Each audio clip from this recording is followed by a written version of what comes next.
Bienvenue au 19h30 de la télévision de la famille dont voici les titres. Le comité de pilotage du programme commun d'appui à l'Assemblée nationale tient depuis ce matin sa deuxième session à Ouagadougou. Et puis les fondamentaux du droit et les relations de droit privé sont passés au peigne fin par les praticiens au cours d'un colloque international qui s'est ouvert ce matin. Mesdames et messieurs, bonsoir et merci d'être des nôtres. Il s'est ouvert ce matin à Ouagadougou la deuxième session du comité de pilotage du PROCAB, programme commun d'appui à l'Assemblée nationale du Burkina Faso. Après une année d'exécution, et quel bilan le comité tire-t-il de cette première phase? Les réponses dans ce reportage signé Odette Zouanguena. Apprécier l'état d'exécution physique et financière du plan de travail de l'an 1, examiner le plan de travail de l'an 2, faire le point des difficultés rencontrées et proposer des mesures correctives, ce sont là les grands axes de cette deuxième rencontre du comité de pilotage du programme d'appui commun à l'Assemblée nationale du Burkina Faso, PROCAB. Sont présents à cette rencontre les partenaires techniques et financiers, le Centre parlementaire canadien et les représentants de l'Assemblée nationale du Burkina Faso. Les activités de l'an 2 du PROCAB sont structurées autour de trois composantes majeures. Il s'agit du renforcement du leadership et de la responsabilisation de l'Assemblée nationale, du renforcement de la performance de l'Assemblée nationale dans ses différentes missions, du renforcement de la participation des femmes en politique. Voilà un panorama succinct des thématiques qui feront l'objet de nos échanges de ce matin. Et je sais combien vous êtes déterminés à nous accompagner pour une mise en œuvre réussie de ce programme. Un an après la signature du protocole d'accord et malgré le faible taux d'exécution, les partenaires techniques et financiers apprécient positivement le bilan à mi-parcours. Le montant du budget consommé pour la première année est de 863 000 €, soit 13% et quelques du budget total pour un temps écoulé de 40%. Ce faible taux d'exécution est certainement lié au démarrage du projet et à la mise en place des modalités de collaboration avec l'Assemblée nationale.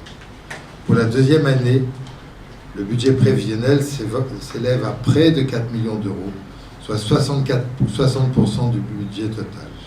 Ils ont réaffirmé de ce fait leur accompagnement dans la mise en œuvre du dit projet sans omettre leurs attentes. Qu'il y ait plus de commissions, qu'il y ait des commissions plus durables et qui regroupent les députés qui deviennent compétents dans un domaine.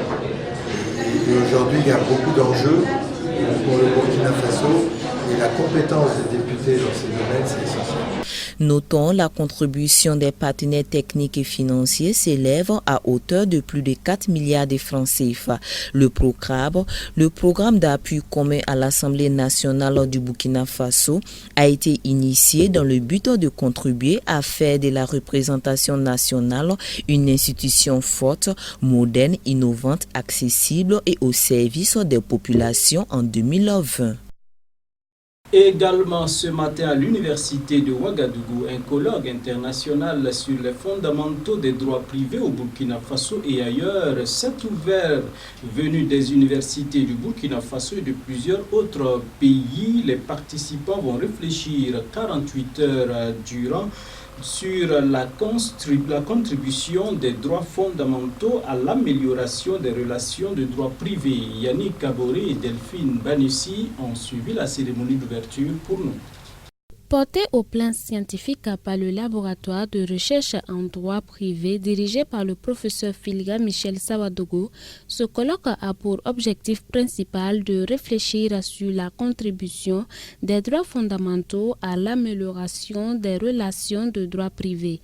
L'organisation de ce colloque a été un défi relevé par le laboratoire. En créant les laboratoires, c'est pour que ce soit maintenant une recherche qui réunit donc le maximum de ressources humaines, le maximum de spécialistes, qui permet de réfléchir plus à fond et de façon plus étendue sur certaines problématiques et de dégager des solutions qui peuvent être davantage profitables donc, à l'État burkinabé, à la communauté burkinabé, aux habitants du Burkina Faso. Déjà, ce colloque-là va permettre de dégager des conclusions pertinentes qui vont servir pour le pays et pour ses institutions. La question des droits fondamentaux et du droit privé au Burkina Faso constitue une problématique majeure dans la mesure où la population n'en sait pas trop sur ses droits. Par conséquent, le respect constitue également un souci. De manière générale, la protection des droits fondamentaux au Burkina Faso est mitigée. D'une part, on observe qu'il y a des institutions qui sont chargées de protéger les droits fondamentaux. Je vais parler des juridictions qui existent, dont notamment le Conseil constitutionnel qui préside notre colloque aujourd'hui. Il y a également des recours qui sont portés devant les juridictions et qui permettent d'appliquer les droits fondamentaux. D'autre part, cependant, on observe quand même une certaine réticence des citoyens à faire valoir leurs droits devant les institutions. Ce colloque qui réunit plusieurs participants venus de divers horizons et des communicateurs venus des universités du Canada, du Niger, du Cameroun et bien sûr du Burkina Faso a été financé par l'université Ouaga 2, professeur Joseph Kizerbo. C'est vrai, on n'a pas les moyens, mais nous devons de faire des efforts, de trouver ces moyens-là pour rendre visibles les activités de l'université, mais surtout pour que les différentes conclusions auxquelles on peut parvenir à travers ces genres de rencontres puissent être comprises au niveau des populations. Et ça a aussi un rôle quand même de sensibilisation. Les conclusions de ces travaux devraient aboutir à une publication qui sera mise à la disposition des professionnels du droit, a laissé entendre le professeur Filga Michel Sawadogo. Ce colloque international a porté sur le thème droits fondamentaux et relations de droit privé, quelle dialectique au Burkina Faso et ailleurs, est présidé par le président du Conseil constitutionnel Kassoum Kambou. 20 ans d'existence, que de défis relevés, que de difficultés également surmontées. Eh bien, l'École supérieure de commerce et d'informatique et de gestion a jubilé dimanche dernier avec étudiants, enseignants et cofondateurs. La cérémonie a eu lieu à l'église centrale des Assemblées de Dieu de Ouagadougou et c'est en présence de Xavier Ouedraogo et Delphine Banissi. 1999 à 2019, l'École supérieure de commerce et d'informatique de gestion a 20 ans d'existence. À cette occasion, c'est l'église centrale des Assemblées de Dieu de Ouagadougou qui a abrité la célébration de cet anniversaire. Plusieurs groupes et chorales se sont succédés pour élever des cantiques d'action de grâce à l'endroit de l'Éternel qui jusque-là a secouru l'établissement. Des mains se sont associées pour fonder cette école en 1999. Le pasteur Arsène Songnaba, le docteur Nakulma, feu le pasteur Benjamin Yanogo, aujourd'hui remplacé par son fils. Un sentiment de fierté et de reconnaissance au Seigneur parce qu'en fait, c'est Dieu qui a réalisé cela pour nous. En 2017, nous étions premier établissement de l'enseignement supérieur au Burkina sur 112 établissements. Donc ça, c'est un vrai acquis qui dit tout le reste par rapport au fonctionnement et à notre perspective. Bon, mais nous avons effectivement connu des difficultés. Nous aurions pu croître mieux que cela. Nous sommes à 1300 étudiants.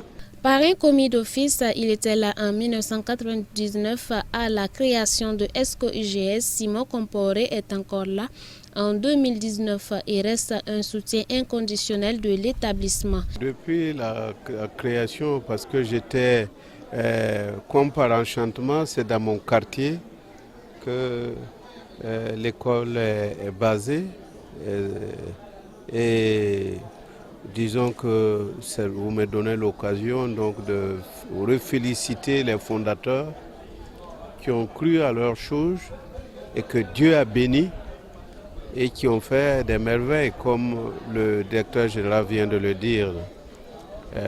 une école qui existe parmi tant d'autres écoles et qui est arrivée en 2017 à se positionner première. Bon, ça vaut le coup de leur dire félicitations. Et par rapport au projet qu'ils ont, on ne peut que demander à Dieu de les accompagner dans ce projet-là. Il faut adjoindre au sieur comparé l'ancien Premier ministre Tertus Zongo et l'ex-président de la FEME, le Dr Samuel Yamiogo. À la création de l'établissement, l'effectif était de 100 étudiants. Aujourd'hui, on dénombre 1300 étudiants formés dans plusieurs filières, dont la communication d'entreprise, banque, assurance et plusieurs autres. Il faut noter que 13 des diplômes délivrés par ESCO-IGS sont reconnus par le CAMES. À ESCO-IGS, nous avons la chance d'avoir des professeurs qui sont déjà des professionnels, qui utilisent leur savoir au bénéfice des étudiants. Avec tout ce qui se passe dans le monde professionnel proprement dit, nous avons ces bases-là aussi qu'ils nous apprennent comment nous devons nous comporter, etc., etc.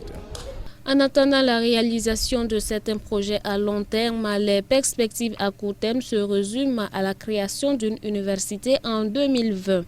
La célébration des 20 ans de ESCO-IGS a eu lieu sous le thème « Offre pour sacrifice à Dieu, des actions de grâce et accomplis tes vœux envers le Très-Haut » tiré de Somme le numéro 50 au verset 14. Hors de chez nous, un projet de loi sur l'extradition à Hong Kong divise le peuple. Les violences engendrées sont inédites, entraînant le report du vote de la loi. Une journée de violence inédite à Hong Kong et un projet de loi désormais dans l'impasse. Face aux manifestations de mercredi, l'examen du texte autorisant l'extradition vers la Chine continentale a été reporté sine die. Difficile de connaître la suite du processus législatif, mais la chef de l'exécutif local, Carrie Lam, n'a pas renoncé à faire adopter le projet. Après plusieurs mois de discussions controversées, il est temps que les membres du Conseil législatif se prononcent sur ce texte. Qu'ils disent s'il s'agit d'une bonne chose ou non pour Hong Kong, s'il faut retirer ou non ce projet de loi. Cela devrait être utile de donner des explications sur ce texte, mais il y aura toujours des inquiétudes et des controverses. Pour les manifestants, la semi-autonomie dont jouit Hong Kong serait en danger. Ce projet de loi mettrait à mal le principe « un pays, deux systèmes ». Aujourd'hui, il est difficile d'évaluer le degré d'autonomie de Hong Kong. Clairement, ces dernières années, Pékin a accru sa mainmise sur une grande partie de la société hongkongaise, sur les milieux économiques d'abord, mais également sur la presse. Maintenant, ce qui concerne la gouvernance de Hong Kong, pour les décisions du quotidien, les autorités hongkongaises ont encore une marge de manœuvre, mais pour toutes les grandes décisions stratégiques auxquelles on peut assister, on a du mal à imaginer, comme dans le cas présent, que la Chine communiste, que le Parti communiste n'ait pas son mot à dire. Pékin se retrouve aujourd'hui face à un dilemme. Si le gouvernement maintient le projet comme il l'a annoncé, il risque de faire face à une grande instabilité sociale et de se mettre à dos les milieux économiques très puissants à Hong Kong en pleine guerre commerciale avec Washington. Mais s'il cède, cela donnera incontestablement une nouvelle vitalité au mouvement pro-démocratie pour les années à venir. La maladie à virus Ebola, toujours présente en Ouganda, continue de faire des victimes.